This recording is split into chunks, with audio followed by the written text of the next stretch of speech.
Everyone, আসসালামু আলাইকুম। Welcome back to my channel. তো আজকে আবার চলে এসেছি আপনাদের মাঝখানে নতুন একটি মাংসের রেসিপি নিয়ে। আজকের তরকারিটি রান্না করেছি অন্যভাবে। এইভাবে মাংস রান্না করলে তরকারির স্বাদ দ্বিগুণ হয়ে যাবে। ভিডিওটি না টেনে শেষ পর্যন্ত দেখতে থাকুন।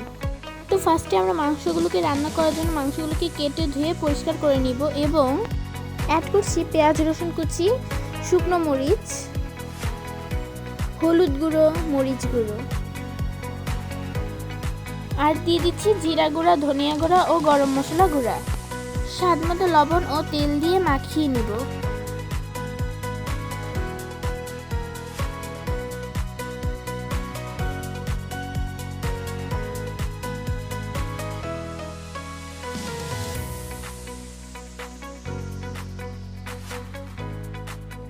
মাখানো হয়ে গেলে দিয়ে দিচ্ছি কিছুটা আদা বাটা এবং আবারও ভালোভাবে মাখিয়ে নিচ্ছি।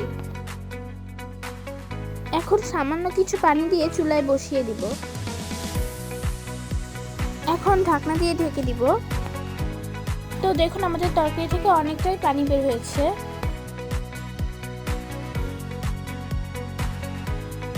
এভাবে ঢেকে কিছুক্ষণ রান্না করব এবং বারবার নাড়িয়ে দিব।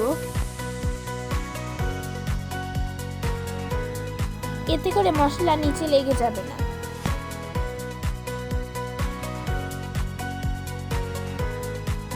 এবার পানি শুকিয়ে গেলে ভালোভাবে কষিয়ে কেটে রাখা আলুগুলো দিয়ে দিব।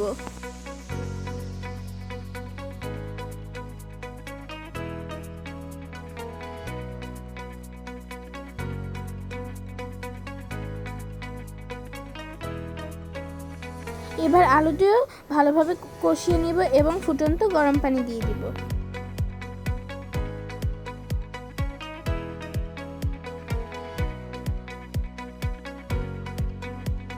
এবার ঢাকনা দিয়ে ঢেকে দিব এবং মাংস আলুগুলো সেদ্ধ হয়ে গেলে আমরা ফ্লেভারের জন্য কিছু কাঁচামরিচ দিয়ে দিব।